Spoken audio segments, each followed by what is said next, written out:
warahmatullahi wabarakatuh. Alhamdulillahilladzi qala fi kitabihil karim wa huwa asdaqul qailin. A'udzu billahi as-sami'il 'alim minasy syaithanir rajim. Inna 'iddatash syuhuri 'indallahi 12 syahran في كتاب الله يوم خلق السماوات والأرض منها 4 حروف ذلك الدين القيم.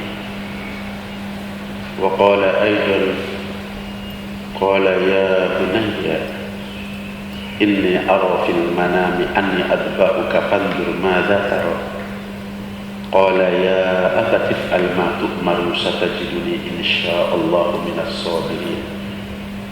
Salawatullahi wa salamuhu ala sayyidina wa habibina wa syafi'ina wa maulana Muhammadin sallallahu alaihi wasallam alladhi qala fi ba'di hadithihi inna allaha qad ikhtara minal ayyami arba'ah wa minash syuhuri arba'ah wa minan nisa'i arba'ah was-sabiquna al-jannah arba'ah wa arba'ah istaqatu ilaihim al-jannah al-hadis. Wa qala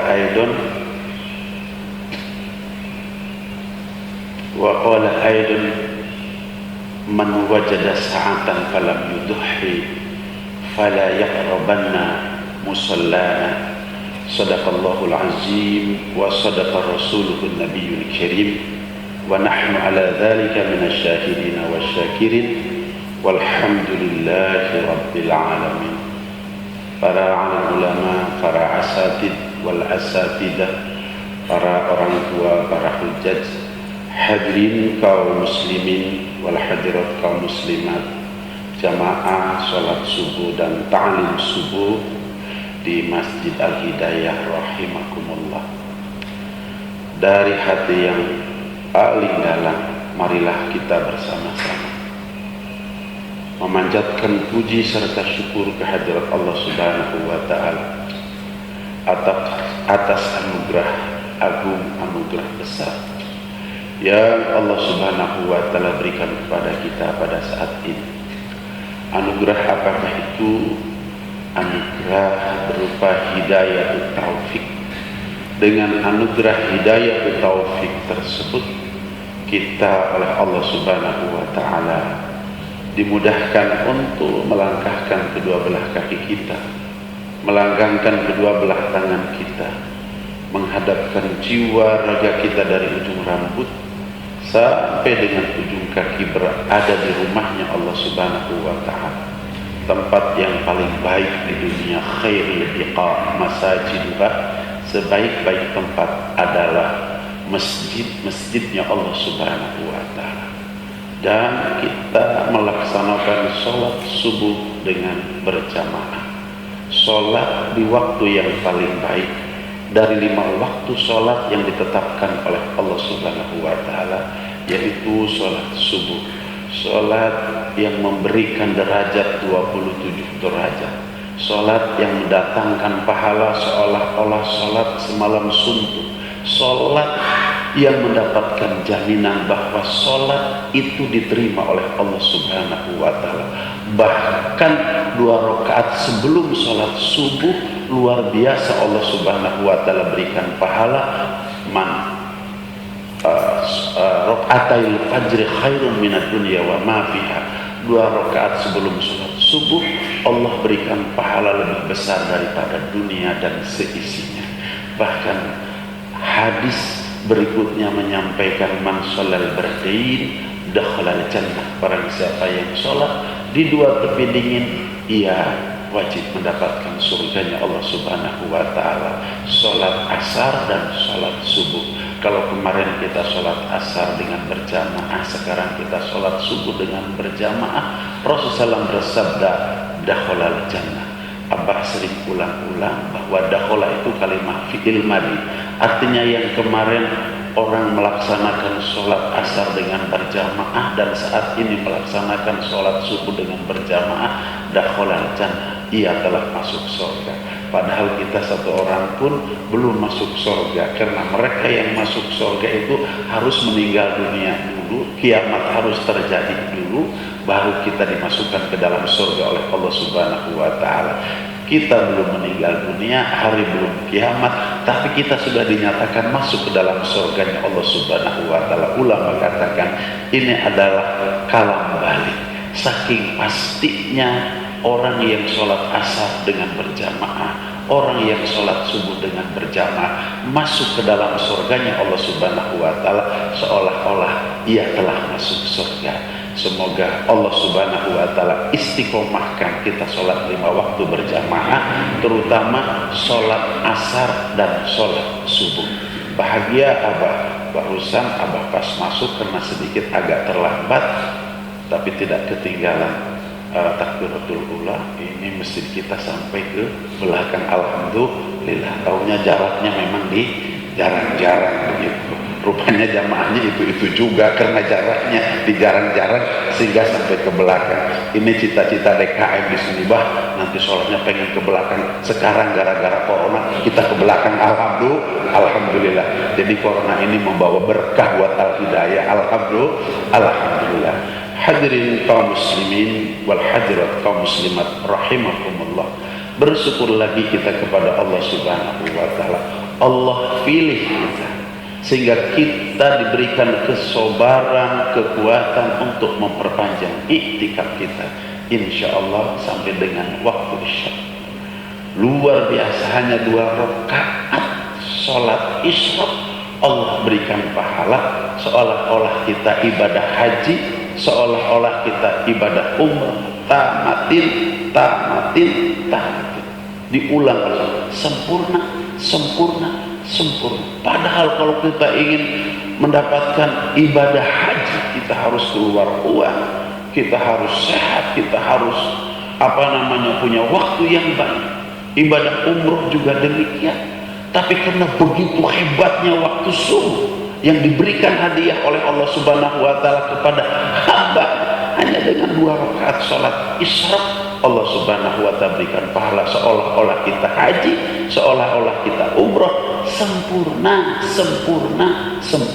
Ini anugerah besar daripada Allah Subhanahu wa Ta'ala yang wajib kita syukuri kehadirat Allah Subhanahu wa Ta'ala. Oleh karenanya tidak semuanya yang mendapatkan anugerah sempurna pada subuh kali ini. Apapun alasannya, bahwa kita yang duduk di dalam majelis ini sudah ditetapkan oleh Allah Subhanahu wa Ta'ala untuk mendapatkan kesempurnaan subuh yang sempurna. Semoga kita istiqomah duduk dalam taklim yang semacam ini. Hadirin kaum muslimin wal hadirat kaum muslimat rahimakumullah. Abah ingin menyampaikan, karena kita alhamdulillah usia kita disampaikan kepada salah satu bulan yang dimuliakan oleh Allah Subhanahu wa Ta'ala. Abah ingin sampaikan ayatnya sebagai dasar pijakan bahwa bulan ini adalah bulan yang dimuliakan. Abah ingin bacakan hadis Rasulullah Shallallahu Alaihi Wasallam bahwa bulan ini memang bulan yang dipilih oleh Allah Subhanahu Wa Taala, bulan yang dimuliakan oleh Allah Subhanahu Wa Taala.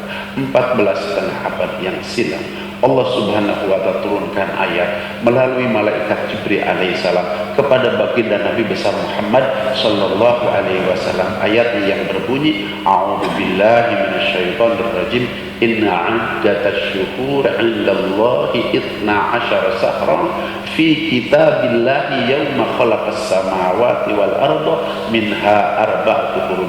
Ini Abah bacakan kalau tidak salah setahun yang lalu. Yang Abah bacakan lagi baru ketemunya tahun ini.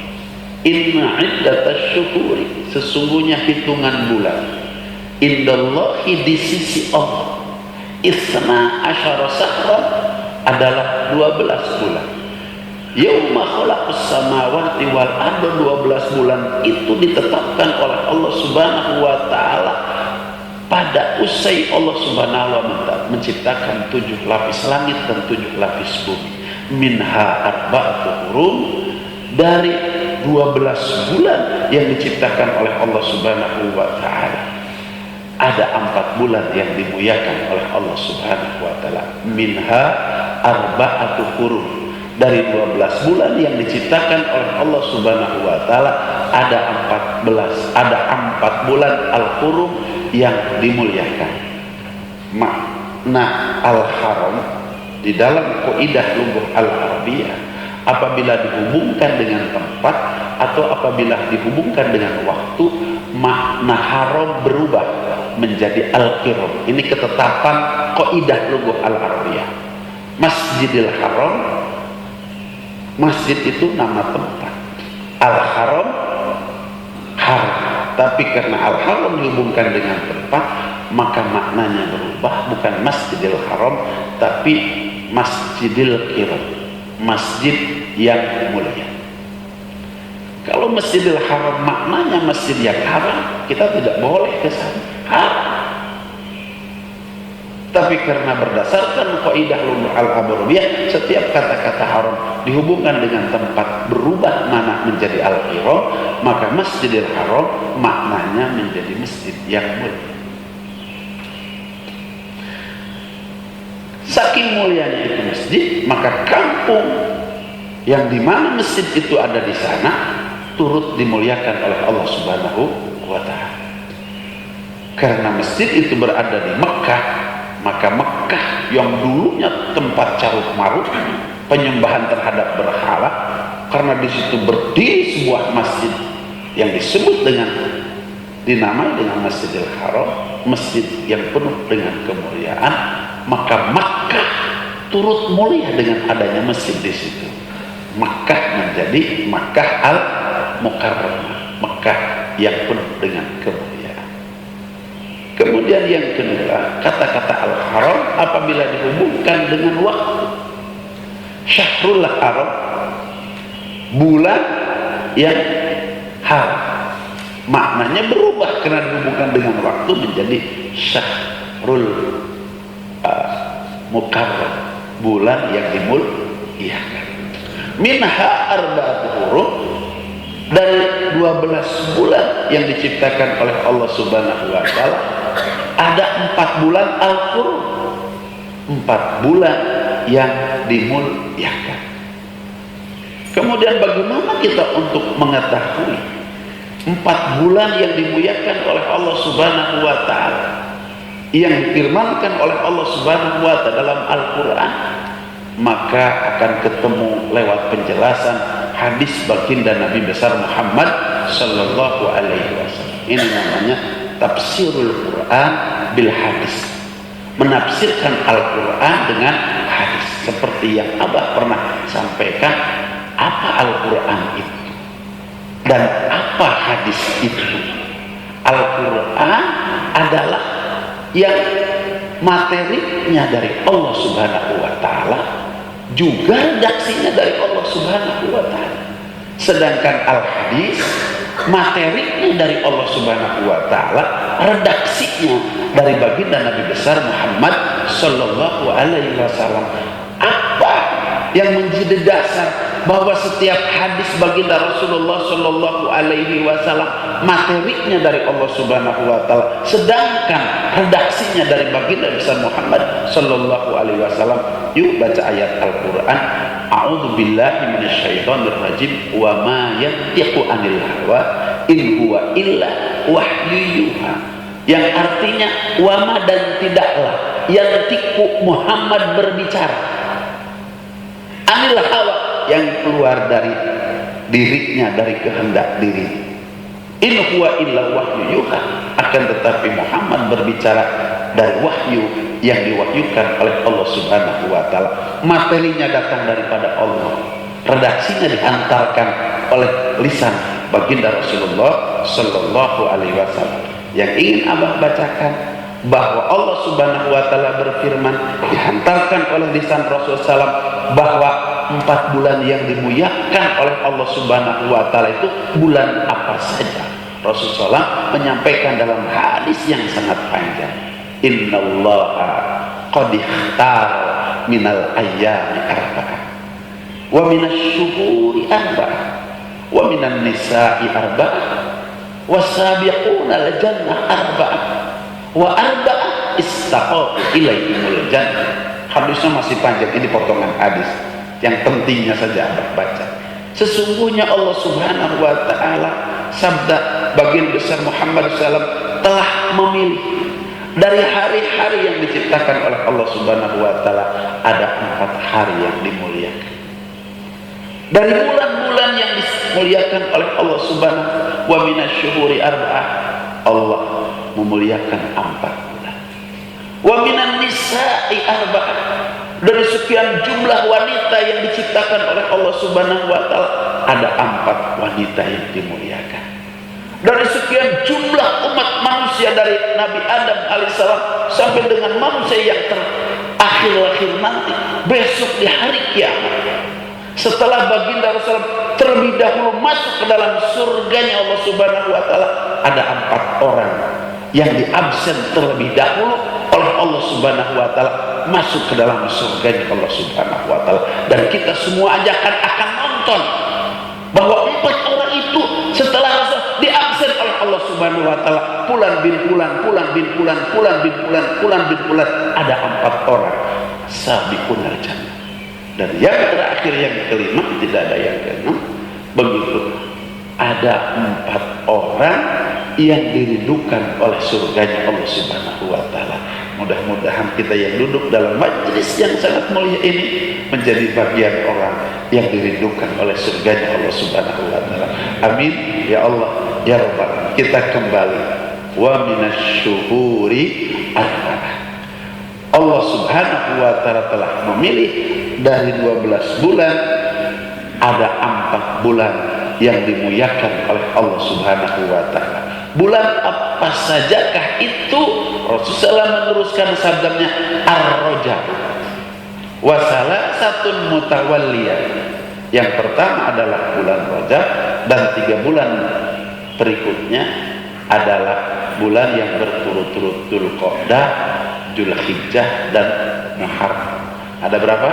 4. Ar-Rajabu bulan Rajab, Dzulqa'dah bulan Dzulqa'dah, Dzulhijjah bulan Dzulhijjah, dan yang keempat bulan Muharram. Kita tidak berbicara tentang Rajab, sudah nanti saja bulan Rajab kita ceritakan ada apa di bulan Rajab itu, bulan yang dimuliakan oleh Allah Subhanahu wa Ta'ala. Yang kedua, kita tidak berbicara juga bulan Dzulqa'dah, ada apa di bulan Dzulqa'dah sehingga Allah muliakan. Yang ketiga adalah bulan Dzulhijjah, bulan yang ke-12 dari bulannya Allah Subhanahu wa Ta'ala. Ada apa di dalam bulan Dzulhijjah itu sehingga oleh Allah Subhanahu wa Ta'ala bulan Dzulhijjah merupakan bulan yang dimuliakan oleh Allah Subhanahu wa Ta'ala. Bahkan ada sebuah hadis yang sangat-sangat menekankan begitu mulianya bulan Dzulhijjah. Ma min ayyam al-amalu sholih ahabbu ilallahi min hadhil ayyam, yakni ayyamul asyr. Tidak ada amalan di hari-hari itu yang lebih dicintai oleh Allah Subhanahu wa Ta'ala, yaitu pada 10 hari bulan Dzulhijjah, hari pertama sampai dengan hari ke-10. Qalu, sahabat bertanya kepada, wala jihadu fisabilillah, walaupun dibandingkan dengan jihad fisabilillah. Qala, Rasulullah menjawab, wala jihadu fisabilillah, walaupun dibandingkan dengan jihad fisabilillah. Apa jihad fisabilillah? Adalah orang yang membawa diri dan hartanya untuk perang di jalan Allah Subhanahu wa Ta'ala. Begitu hebatnya orang yang keluar di jalan Allah, membawa diri dan hartanya sehingga ia mati, maka itulah orang yang terhebat amal. Kecuali kata Rasulullah, illa man kharaja binafsihi wa malihi wa lam yarji. Kecuali adalah orang yang keluar di jalan Allah, berjihad di jalan Allah, dia bawa dirinya dan hartanya tidak disisakan walaupun 1 rupiah saja, kemudian ia gugur di dalam medan peperangan. Kalau dengan itu tidak bisa dibandingkan. Begitu. Ini kehebatan bulan Dzulhijjah. Ada apa? Bahkan kita mengenal dengan ada 2 hari raya yang dikenalkan oleh Allah Subhanahu wa Ta'ala kepada kita. Yang pertama adalah hari raya Idul Fitri, dan yang kedua adalah hari raya Idul Adha. Ini hari raya umat Islam. Hanya ada 2 saja, Idul Fitri dan Idul Adha. Tentu kita juga tidak membahas Idul Fitri, tapi kita akan membahas Idul Adha. Apa yang disebut dengan Idul Adha itu?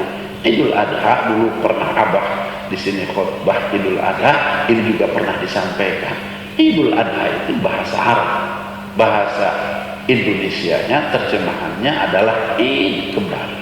Adha kepada peristiwa yang terjadi pada waktu duha. Tentu kita ingin bertanya, apa peristiwa yang terjadi pada waktu duha? Peristiwa yang terjadi pada waktu duha, jawabannya adalah peristiwa yang terjadi pada bulan Dzulhijjah. Tidak terjadi pada bulan-bulan yang lain, terjadi pada bulan Dzulhijjah. Kemudian kejadian apa yang terjadi pada bulan Dzulhijjah itu?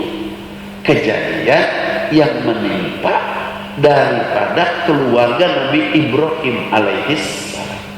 Kemudian siapa Nabi Ibrahim alaihissalam itu? Dan di mana kelahiran Nabi Ibrahim alaihissalam itu? Nabi Ibrahim alaihissalam dilahirkan di sebelah Turki.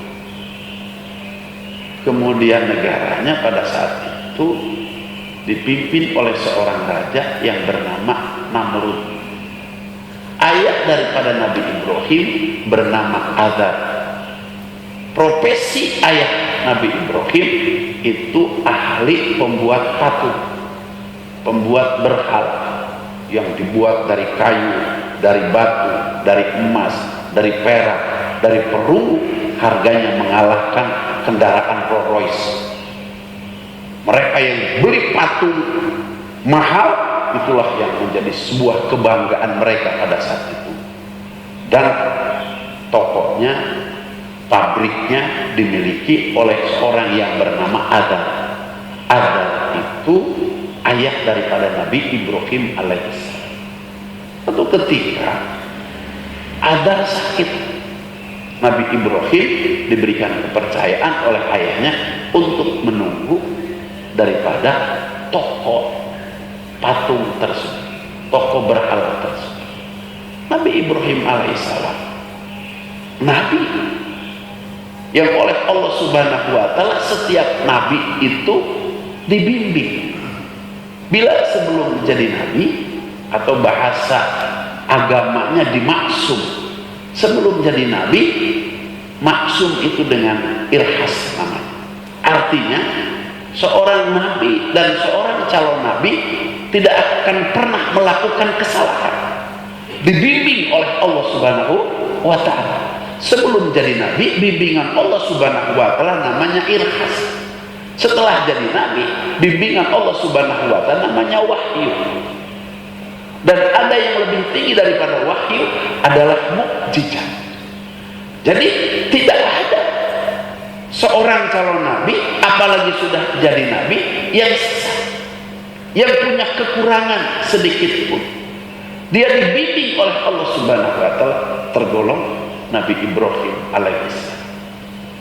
Pikirannya dibimbing oleh Allah Subhanahu wa Ta'ala, penglihatan pendengarannya dibimbing oleh Allah Subhanahu wa Ta'ala, hatinya dibimbing oleh Allah Subhanahu wa Ta'ala, kecerdasannya dibimbing oleh Allah Subhanahu wa Ta'ala. Ketika Nabi Ibrahim bertugas melayani pembeli setiap patung-patung yang akan dibeli oleh masyarakat pada saat itu, setelah terjadi harga yang ditentukan oleh ayahnya aja, patung ini harganya sekian, patung ini harganya sekian, patung ini harganya sekian. Nabi Ibrahim datang, Tuhan, beli patung ini untuk apa?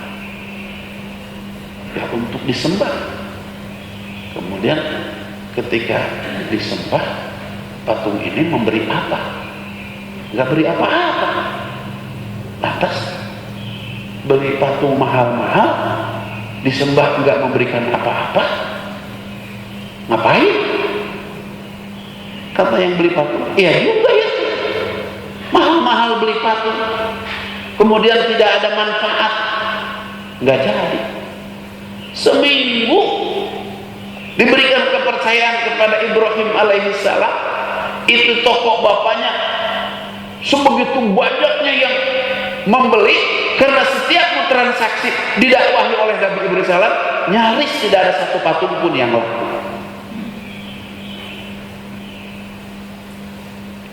Kemudian Nabi Ibrahim alaihissalam risau, ini setiap hari berbondong-bondong yang beli patung, andai tidak aku berdakwah kepadanya, sesat ini satu negara,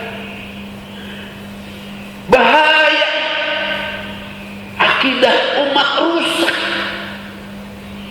Maka Nabi Ibrahim berniat, kalau begitu akan aku hancurkan itu berhala-berhala yang dibeli daripada ayah, yang dipasang di kuil besar-besar. Akhirnya Nabi Ibrahim membeli sebuah kampak yang besar. Tengah malam Nabi Ibrahim masuk ke kuil, semua patung dihancurkan oleh Nabi Ibrahim alaihissalam, kecuali patung yang paling besar, yang kampak itu dikalungkan di leher patung ini paling besar. Pagi-pagi Raja Namrud dengan seluruh masyarakat ingin ibadah sehingga masuk ke dalam kuil, kaget luar biasa, semua patung hancur berantakan, kecuali ada satu patung yang paling besar yang di lehernya dikalungi oleh Nabi Ibrahim, kampak yang dipakai menghancurkan patung-patung itu. Karena beliau seorang raja, panggil intel, kamu harus temukan siapa yang menghancurkan Tuhanku. Begitu, tinggal ditahan yang kemarin melarang tidak boleh membeli patung Ibrahim. Cuma ini kampaknya kampak siapa? Karena kalau polisi kan perlu barang bukti ya, akhirnya dicari toko kampak, dibawa kampak itu. Kemudian apakah ada yang beli kampak ini? Ada. Siapa? Ibrahim. Maka waktu yang relatif singkat Ibrahim ditangkap, dibawa ke kuil, disidang dalam kuil. Kata-kata persidangan yang dilakukan oleh Raja Namrud kepada Nabi Ibrahim alaihissalam dicatat oleh Allah dalam Al-Quran. Apa bahasanya? Anta fa'alta bi alihatina hada. Wahai Ibrahim, apakah engkau yang membuat kerusakan kepada Tuhan-Tuhanku? Jadi banyak rupanya, tapekonnya banyak kepada Tuhan-Tuhanku ini. Nabi Ibrahim ini pintar, cerdas. Tuhan, kenapa tanya sama aku? Bukankah kampak itu ada di leher patung yang paling besar? Kata Raja Namrud, kan itu patung gak bisa ngapa-ngapain. Dijawab oleh Nabi Ibrahim, gak bisa ngapa-ngapain, ngapain disembah? Dakwahan Nabi Ibrahim seperti dakwah kepada orang-orang yang tidak jadi membeli patung itu. Marah Nabi Ibrahim, marah Raja Namrud. Akhirnya Nabi Ibrahim ini tahanannya bukan tahanan korupsi, tahanan politik. Tralis besar, gembok besar, dijaga oleh sipir yang sangat banyak. Aneh bin ajaib, Nabi Ibrahim alaihissalam pagi-pagi kalau mau sarapan keluar dari penjara tanpa harus merusak tralis, tanpa harus membuka gembok. Makan siang keluar lagi, makan malam keluar lagi, bahkan mungkin kalau ingat istri pulang. Ini sipir bingung, ini Ibrahim bisa keluar masuk ke penjara tanpa merusak tralis, tanpa merusak gembok. Ini bahaya kalau lama-lama ketahuan sama raja. Tapi karena informasi itu cepat sampai ke raja bahwa Ibrahim dihukum, tapi tidak ada manfaatnya buat Ibrahim. Karena Ibrahim alaihissalam bisa masuk keluar penjara tanpa harus merusak teralis, tanpa harus membuka gembok. Dan ini cerita ada pada Nabi dan ada pada para Rasul. Rasulullah Shallallahu Alaihi Wasallam lebih hebat daripada Mick Jagger. Rasulullah SAW pernah dipanggil oleh malaikat Jibril dalam kerumunan para sahabat seperti ini. Tapi tiba-tiba ada malaikat Jibril di tengah-tengah kebun seorang Bani Najjar, dan kebun itu dibenteng dengan tembok yang sangat kuat dan tidak ada tempat untuk masuk. Akan tetapi Nabi kita Muhammad SAW bisa masuk, karena pada saat itu terjadi pada waktu malam. Salah satu yang khawatir adalah Abu Hurairah radhiyallahu anhu, sehingga Abu Hurairah keluar daripada majlis menyusul baginda Rasulullah SAW. Tadur tuh, kata Abu Hurairah, aku berputar di kebun itu, walau ajidu babat, aku tidak menemukan pintu untuk bisa masuk ke dalam kebun itu, tapi Rasul bisa masuk. Jadi Rasulnya kalau mau lewat ke situ ini nggak usah dikasih pintu. Kalau imam Rasul di situ, langsung Rasul bisa masuk tanpa pintu. Bukankah lebih hebat daripada Mick Jagger? Dan ini diberikan oleh Allah Subhanahu Wa Taala keistimewaan ini kepada para nabi dan para rasul, sehingga membuat sipir-sipir ini bingung. Akhirnya terjadi sebuah sidang. Kata Nabi, ini Ibrahim diapain? Kalau penjara tidak membuat susah kepada dia bisa makan pagi, bisa makan siang, bisa makan malam, bahkan bisa pulang kepada istri. Begitu usulan, usir saja, diusir bisa pulang, bunuh saja bisa dibunuh. Tapi bagaimana nanti orang-orang hari ini sudah sebagian percaya kepada Ibrahim? Ibrahim itu bukan sembarangan orang. Maka usul di sebelah sana, bakar. Apabila dibakar, ini juga akan membuat jerak kepada orang-orang yang akan ikut kepada Ibrahim, dan sampaikan kepada umat, kepada masyarakat yang ikut Ibrahim akan dibakar seperti Ibrahim. Diputus sidang di DPR di sana. Maka besoknya diumumkan masyarakat supaya mengumpulkan kayu bakar. Kayu bakar dikumpulkan dalam satu keterangan kumpul 1 kilometer persegi. Dibakar sehingga Nabi ada kesulitan untuk membakar Nabi Ibrahim. Dengan cara apa? Membuat tiang besar, 2 tiang.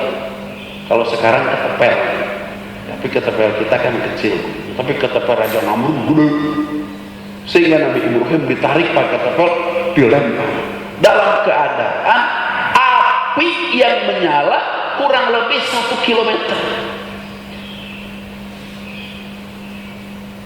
Bukan cuma manusia yang khawatir, karena pasti bahwa api itu sifatnya panas, sifatnya membakar, akan menghanguskan Nabi Ibrahim alaihissalam. Malaikat Jibril pun khawatir ketika Nabi Ibrahim alaihissalam telah dilempar ke atas, kemudian sedang turun ke bawah, dikejar oleh malaikat Jibril. Ibrahim itu di bawah api. Kata Nabi, aku tahu memang api, bukan air. Kenapa kamu nggak minta tolong? Itu akan membakar kamu. Sifat api itu panas dan membakar. Kata Nabi Ibrahim, minta tolong kepada kamu? Tidak.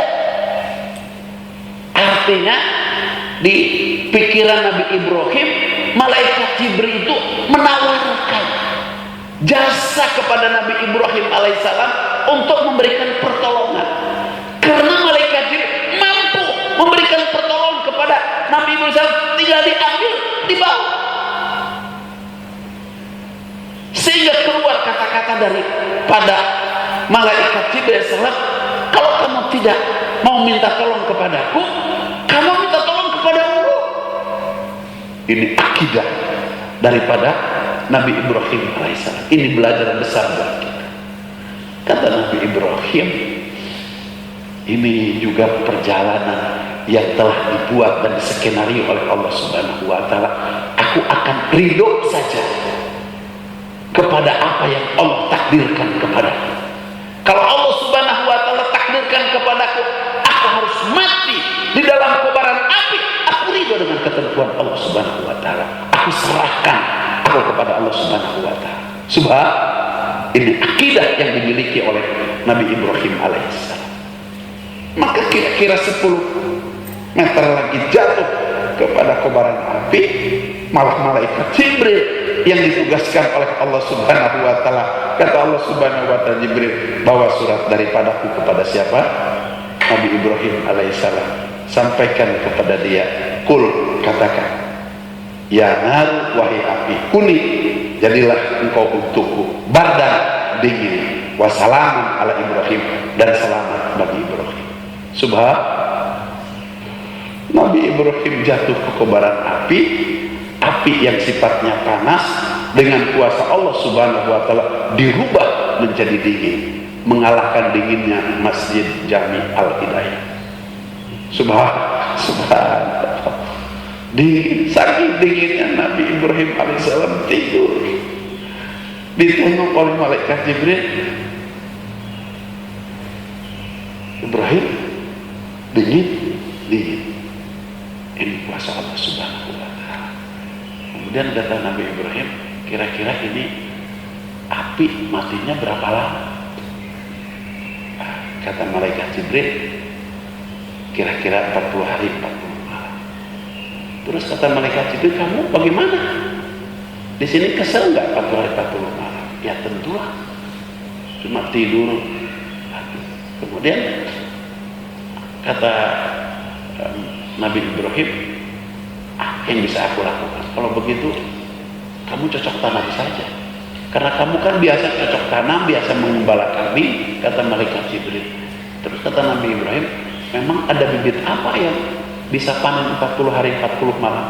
Kata malaikat Jibril, nanti aku cari bibit yang bisa panen 40 hari 40 malam. Akhirnya malaikat Jibril datang lagi setelah pergi membawa bibit walu. Kalau di sini ada yang suka nanam walu, hanya benar nggak kalau walu itu adalah 40 hari 40 malam? Nabi Ibrahim cocok tanam.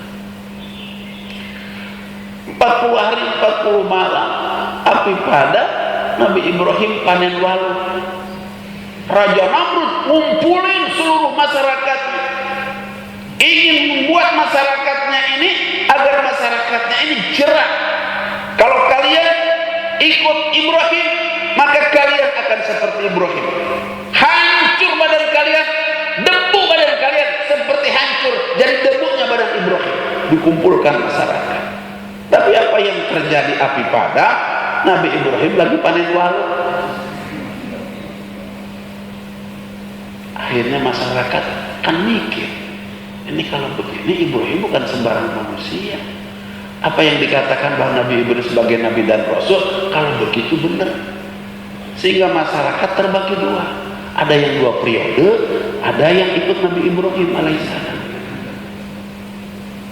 Tidak bermaksud 2 periode di Indonesia. Jadi diteruskan keyakinan kepercayaan kepada Namrud, ada kepercayaannya berpindah kepada Nabi Ibrahim alaihissalam. Akhirnya Nabi Ibrahim alaihissalam mendadak punya umat, punya kaum. Sebab ini namanya mukjizat. Mukjizat itu alat berdakwahnya para nabi dan para rasul. Mukjizat yang berhasil untuk melumpuhkan raja Namrud sehingga terbagi. Sebagai seorang raja, kalau ada pesaing, maka saingannya harus dihancurkan, harus di bumi hangus, tidak boleh ada pesaing. Maka membuat keputusan kata Namrud bahwa Ibrahim dan seluruh kaum yang ikut daripada rakyatku harus di bumi hanguskan, harus diusir. Maka terjadilah sebuah peperangan sangat dahsyat pada saat itu. Dikira yang ikut Nabi Ibrahim alaihissalam cuma masyarakat biasa, ternyata ada TNI-nya, ada Polri yang ikut begitu. Sehingga peperangan sangat hebat memiliki kekuatan yang seimbang. Di satu ketika Nabi Ibrahim ini pengen pulang, karena pada saat Nabi Ibrahim memainkan pedang, yang terlintas di pikirannya istrinya lagi. Ini ada apa dengan istri? Sehingga ketika terlintas dalam pikirannya ada istrinya padahal dia sedang perang, sehingga Nabi Ibrahim pada saat itu menjadi panglima besar perang, mundur teratur ke belakang menyampaikan, aku ingin pulang dulu. Terlintas di pikiranku, ini istriku ada apa? Dan sesungguhnya aku juga sudah rindu kepada istriku, sehingga perang ditunda. Pulang. Pas pulang disambut oleh Siti Sarah. Kata Siti Sarah, karena selesai perang belum? Kok pulang? Aku rindu kamu. Nah, boleh jadi Bapak kalau nanti lagi kerja, kontrak kerja kita 1 bulan, pada saat 1 minggu ingat istri, boleh pulang. Ini sunnahnya ada. Begitu, dan istri akan senang. Begitu. Pas ditanya, akan kan kontraknya 1 bulan, kenapa 1 minggu sudah pulang? Rindu kamu. Ini namanya umat Nabi Ibrahim alaihissalam. Apa namanya? Surprise sama istri. 1 malam saja melampiaskan kerinduan istrinya, kerinduan suami. Karena begitu hebat penghargaan Nabi Ibrahim kepada istri, perang pun dihentikan demi istri. Ketika berangkat perang, dihantar oleh istri ke depan rumah. Ada sebuah kata-kata yang sangat indah. Kanda, semangat ya, lawan Raja Jolim ini. Engkau menang, istrimu Sarah bernada, akan mencari sahabatku hadiah untuk Kanda. Ini bahasa dalam ini. Begitu. Akan mencari sahabatku hadiah untuk Kanda. Kira-kira sahabatnya Siti Sarah laki perempuan kira-kira? Hadiah untuk Kanda kira-kira diapain masa? Hadiah begitu saja, diapain kira-kira? Hah? Jawab atau ulah ragu-ragu kan gak usah sahadi dia gitu. Takut bukan? Untuk dinikahkan. Menurut riwayat dalam hitungan 3 hari Raja Namrud dan seluruh kekuatan tentaranya dipukul mundur oleh Nabi Ibrahim alaihissalam dan bala tentara. Pulang. Pas pulang tanya, Anda menang? Alhamdulillah. Begitu. Karena nadar pergi dicari istri tercantik itu Siti Sarah. Yang kedua runner up adalah Siti Hajar. Jadi Siti Sarah ini jujur, tidak mencari istri yang jelek, tapi mencari wanita yang cantik. Dapat Siti Sarah memang dari kulit hitam. Oh, kulit hitam juga banyak yang cantik. Begitu. Maka dinikahkan, singkat cerita 3 bulan hamil. Sementara nikah 40 tahun dengan Siti Sarah tidak dikaruniai oleh anak 1 orang anak. Dengan nikah dengan Siti Hajar baru 3 bulan Siti Hajar sudah. Informasi ini sampai kepada Siti Sarah bahwa Hajar hamil 3 bulan. Rupanya yang namanya cemburu itu fitrah bagi seluruh wanita. Jangankan istri kita bukan kiai, bukan ustaz, bukan wali, istri Rasul cemburu. Istri Rasul cemburu. Jadi kalau istri kita enggak cemburuan, ini harus hati-hati. Begitu. Ini jangan-jangan tangkal cau. Fitrah wanita cemburu. Termasuk Siti Sarah yang begitu soleha, dinikahkan oleh dia, dicari istrinya oleh dia, tapi pada saat Siti Hajar hamil cemburu luar biasa, nggak bisa makan, nggak bisa minum. Tapi karena dia seorang istri yang soleh, nggak pernah berikan muka masam kepada suami, apalagi berbicara kasar kepada suami. Karena muka masam, bicara kasar tidak menyelesaikan masalah. Dia bangun di keheningan malam datang kepada Allah Subhanahu wa taala. Rob sakit, Rob. Ya Rob cemburu, ya Rob. Nikah dengan aku 40 tahun gak dikaruniai anak. Dengan Hajar baru 3 bulan sudah Sakit ya kalau orang Indonesia yang curhat kepada Allah, sakitnya tuh di sini ya. Karena curhat kepada Allah, mengadu kepada Allah, berserah diri kepada Allah untuk menyelesaikan setiap urusan. Wa may yatawakkal 'ala Allah fa huwa hasbuh. Barang siapa yang berserah urusannya kepada Allah, Allah akan berikan kecukupan. Besok Nabi Ibrahim dipanggil oleh Rasulullah. Ibrahim, bawa istrimu Hajar dalam perjalanan 1 tahun, jauhkan biar tidak menerima kabar berita tentang kehamilan Hajar. Dibawa dalam perjalanan 1 tahun, berangkat 6 bulan, pulang 6 bulan, jadi 1 tahun. Ketika dalam perjalanan sudah 6 bulan, berhentilah Nabi Ibrahim di situ, karena ia harus pulang untuk kembali kepada istrinya Sarah. Karena Allah Subhanahu wa Ta'ala juga tidak boleh menyia-nyiakan istrinya Sarah. Begitu. Tapi pada saat datang 6 bulan ke satu tempat, itu tempat paling jelek dari sekian tempat yang dilewati oleh Nabi Ibrahim alaihissalam. Karena ini perintah Allah Subhanahu wa Ta'ala, Nabi Ibrahim harus kembali. Maka dengan terpaksa Nabi Ibrahim hanya mengumpulkan batu, mendudukkan istrinya yang hari ini disebut dengan Hijr Ismail. Yang pernah ke Mekah untuk umrah, untuk haji pasti pernah tahu yang namanya Hijr Ismail. Didudukkan istrinya Siti Hajar seorang diri, itu tempat paling jelek, tidak pernah dilihat sebelah mata. Nabi Ibrahim pergi, ditengok oleh istri, karena Nabi Ibrahim tidak bisa bicara. Hatinya sakit, harus meninggalkan istri yang di dalam rahimnya ada seorang anak yang didambakan kelahirannya oleh Nabi Ibrahim alaihissalam. Kemudian Nabi Ibrahim alaihissalam jalan. Pas jalan ditengok sama Siti Hajar, "Akang mau kemana?" Nabi nggak bisa jawab, pedih hati. Terus Akang mau gilir sama kakak Sarah, itu juga nggak dijawab. Tapi ketika Siti Hajar bertanya, "Akang tinggalkan aku," perintah Allah, Nabi Ibrahim menghentikan perjalanan.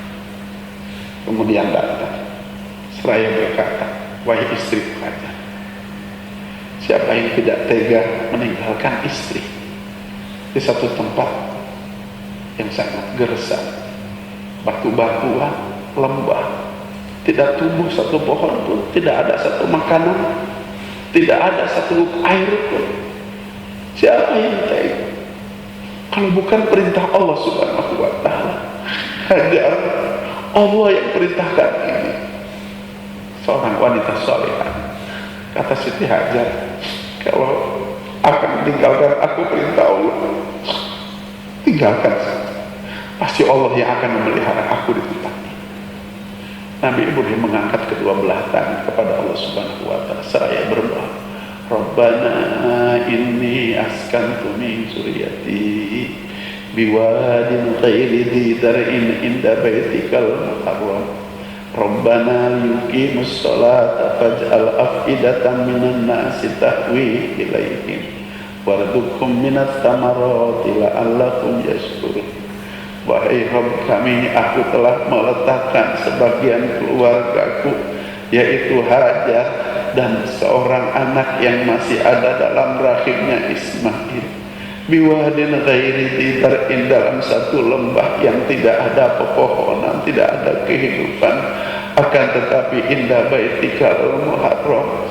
Rabbana liyuqimus sholata, wahai Rabb kami, jadikan tempat ini kelak untuk mendirikan sholat. Faj'al af'idatan minan nasi tahwi ilaihim, jadikan hati seluruh umat manusia rindu untuk datang ke tempat ini walaupun tempat ini buruk dan jelek. Warzuqhum minats thamarati la'allahum yashkurun, manakala mereka sudah datang ke tempat ini, rizkikan mereka dari berbagai macam buah-buahan agar mereka bersyukur. Ulang Nabi Ibrahim ke Siti Sarah. Bapak Ibu sekalian yang dirahmati oleh Allah Subhanahu wa Ta'ala, tidak ada satu Nabi Ibrahim doanya ditolak oleh Allah Subhanahu. Tempat itu hari ini jadikan tempat sholat 1 kali 24 jam yang tidak berhenti sholat di Masjidil Haram. Betul? Kemudian yang kedua, faj'al af'idatan minan nasi tahwi ilaih, jadikan hati-hati setiap umat manusia rindu untuk datang kepada itu tempat. Rindu enggak kita? Yang sudah 1 kali ingin 2 kali, yang 2 kali ingin terus. Abah ini umroh enggak terhitung jumlah, karena abah diminta bimbingan oleh berbagai macam travel. Setiap datang lihat Ka'bah nangis lagi, datang lihat Ka'bah nangis lagi. Setiap datang ke situ merasa dosa besar lagi, tidak pernah bosan untuk sholat di masjid tersebut.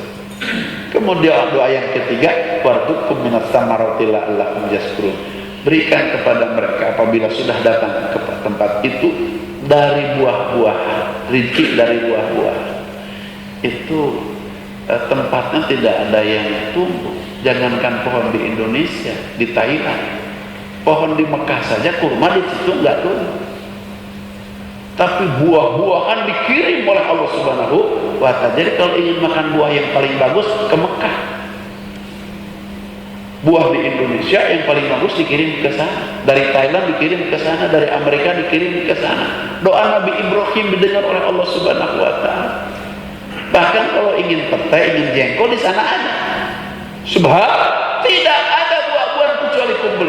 Ini doa Nabi Ibrahim alaihi salam. Singkat cerita karena waktu sudah mau habis, maka usia Nabi Ismail pada saat itu di angka 14 sampai 15 tahun. Kemudian Nabi Ibrahim alaihissalam 3 malam berturut-turut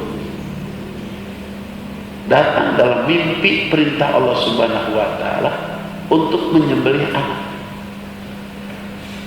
Nabi Ibrahim berpikir, apa benar ini mimpi datang dari Allah atau dari siapa? Ini makanya kita akan masuk ke dalam fikih kurban. Ada hari yang disebut tarwiyah, ada hari yang disebut dengan hari Arafah, ada hari yang disebut dengan hari Nahar, ada hari yang disebut dengan hari Tasyrik. Agak sedikit ya, nanti abah agak lewat ini sebentar. Kemudian Nabi Ibrahim alaihissalam berpikir, apa ini benar? Anak semata wayang harus disembelih.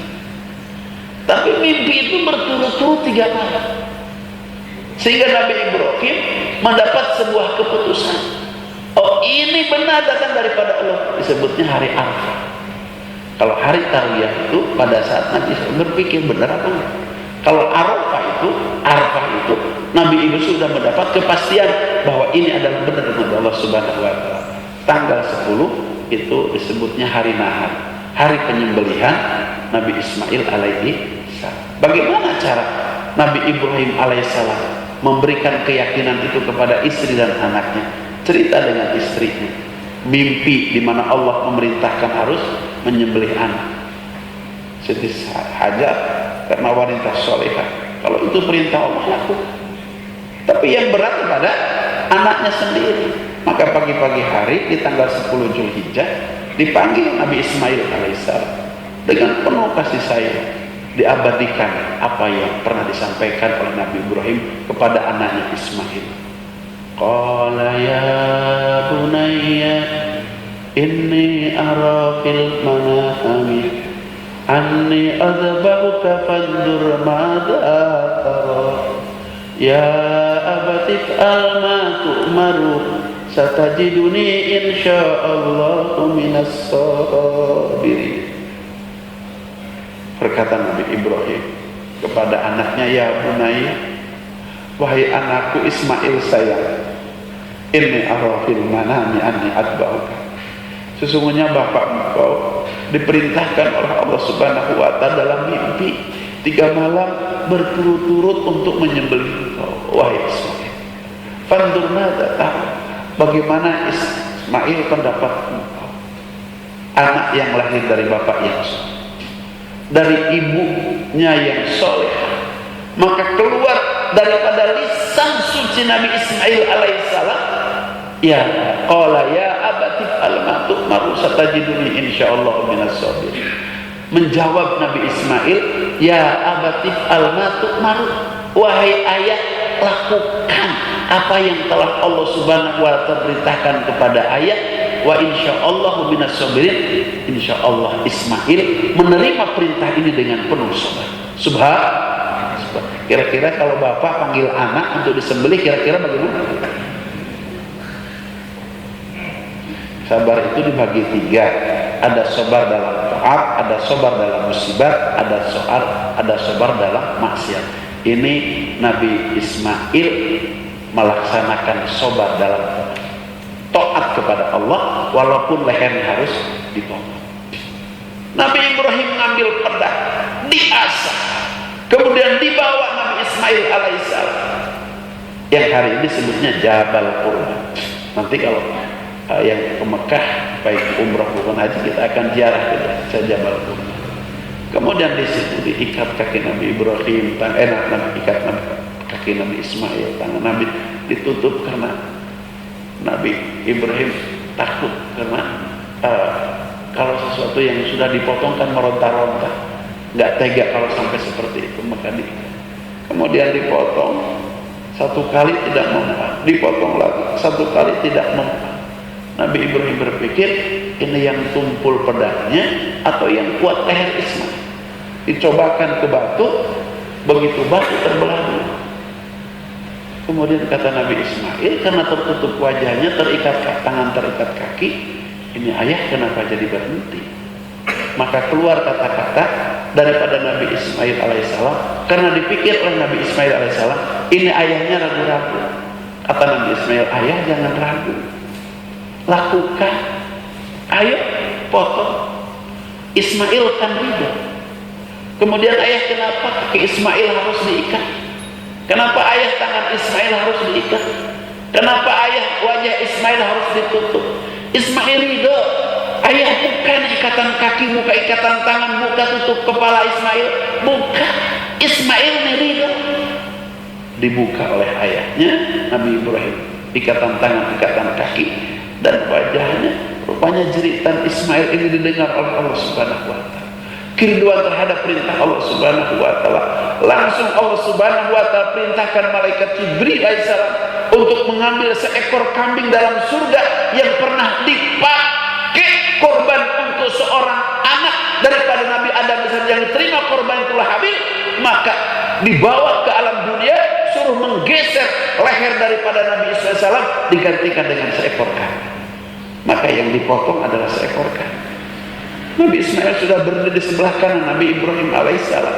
Maka turun satu kalimat yang tidak pernah diturunkan kepada Nabi siapapun kecuali diturunkan kepada Nabi Ibrahim alaihissalam. Apa itu? Yang disebut dengan kalimat takbir.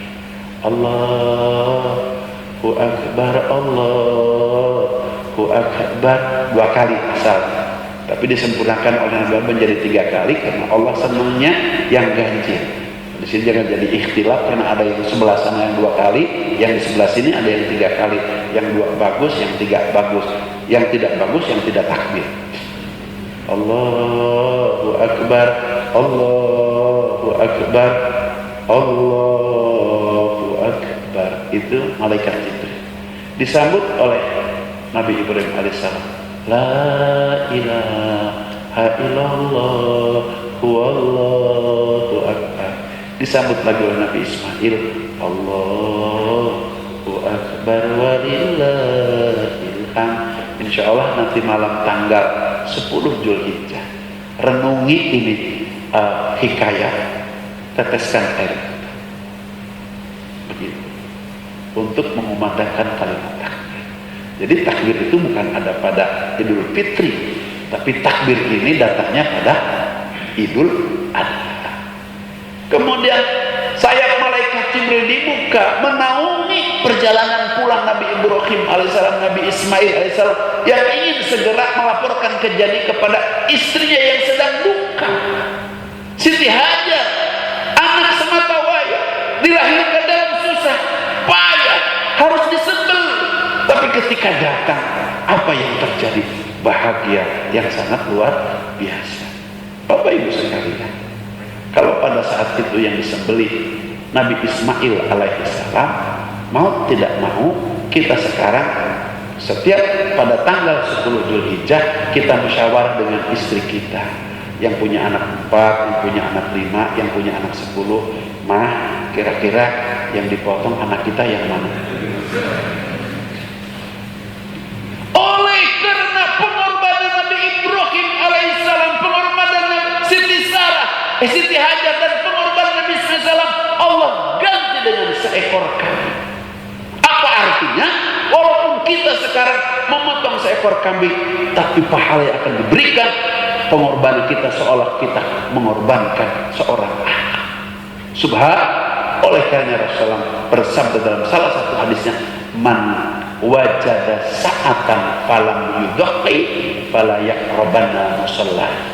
Barang siapa yang punya kelebihan kemudian dia tidak berkorban, jangan dekat-dekat musholaku, tempat sholatku. Ini tegas bahasa. Jangan dekat-dekat.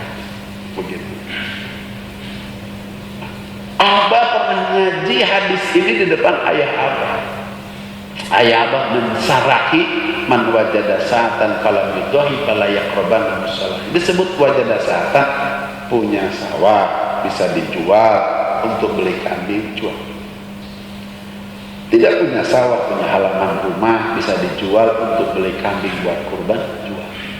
Tidak punya halaman rumah, ada juga kamarnya 4 tapi 1 kamar tidak diisi, bisa dijual untuk beli 1 kambing buat kurban, jual. Oh, kamarnya penuh tapi di setiap kamar ada ranjang, karena tidur tidak pakai ranjang tapi pakai ngantuk. Kalau sudah ngantuk tidak pakai ranjang pun tidur, jual tuh ranjangnya buat beli kambing untuk kurban, jual. Oh, ranjang tidak ada juga perhiasan, anting, kalung, gelang. Kalau dijual bisa beli untuk 1 kambing. Ini makna daripada wajada sa'atan, yang punya kelebihan. Kemudian itu jual. Begitu, karena orang nanti di hari kiamat yang paling menyesal orang yang tidak melakukan kurban. Karena saat kurban dipotong belum sampai darah ke tanah, dosa kita sudah digugurkan oleh Allah Subhanahu wa taala. Setiap bulu akan mendatangkan 1 kebaikan kepada kita. Itu bulu kambing yang kita potong berapa jumlahnya? Dan besok itu kambing yang kita potong akan berubah menjadi emas dan perak sebagai kendaraan untuk menjembatkan Shiratal Mustaqim masuk ke dalam surganya Allah Subhanahu wa taala. Kata Rasulullah, "Samminu duhayakum." Belilah kambing yang paling besar untuk korban kamu sekalian. Karena itu akan datang sebagai kendaraan kita. Jangan beli kambing yang kecil.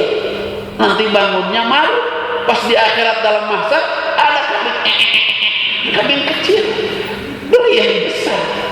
Sayyidina Umar korban unta yang paling besar, yang harga 70 kali daripada onta-onta yang besar. Subhanallah, Abah sesungguhnya ingin menyampaikan fikih kurban, tapi sejarah ini penting disampaikan terlebih dahulu. Kayaknya Abah mesti diundang lagi ke sini. Begitu, karena ini Abah harus cerita tentang binatang kurban yang boleh disembelih. Ada berapa jumlahnya? Kemudian hukumnya menyembelih binatang kurban itu apa? Kemudian ada 4 mazhab, bagaimana 4 mazhab memandang hukum terhadap berkurban itu. Kemudian juga apa yang disebut dengan hari tarwiyah, hari Arafah, hari nahar, dan hari tasrik. Apa ayat-ayat rujukannya? Abah baru berbicara sejarah. Kemudian orang yang berkurban, yang sudah meniatkan untuk berkurban, tidak boleh memotong rambut, tidak boleh memotong kuku. Mana rujukan ayatnya, rujukan hadisnya mana? Ini semuanya ada. Dan bagaimana pandangan 4 mazhab terhadap hukum tidak boleh memotong rambut, tidak boleh memotong kuku? Ada. Untuk itu kita tunggu episode berikutnya. Hadanallahu wa iyyakum ajma'in wa adkhalana fi zumratil muwahhidin fi jannatin na'im. Aqulu qali hadza fastaghfiruhu wal ghafurur rahim. Subhanallahi wa bihamdihi, subhanallah bihamdika, asyhadu an la ilaha illa anta, astaghfiruka wa atubu ilaik. Subhana rabbika rabbil izzati amma yasifun wa salamun alal mursalin walhamdulillahi rabbil alamin. Ya Allah, takdirkan kami khususnya yang duduk dalam majelis ini, walaupun kami pernah berkorban korban, karena kami tidak tahu korban yang mana yang Engkau terima. Takdirkan kami di tahun ini pada tanggal 10 Zulhijjah tahun ini dan di hari-hari tasyrik untuk mampu melaksanakan kurban. Ya Allah, takdirkan ya Allah, takdirkan ya Allah, takdirkan ya Allah. Kami tidak tahu usia kami sampai atau tidak kepada Idul Kurban, Idul Adha yang akan datang. Oleh karenanya Engkau pilih di tahun ini kami ditakdirkan oleh Engkau untuk melaksanakan kurban. Subhana rabbika rabbil izzati amma yasifun wa salamun alal mursalin walhamdulillahi rabbil alamin. Wassalamualaikum warahmatullahi wabarakatuh.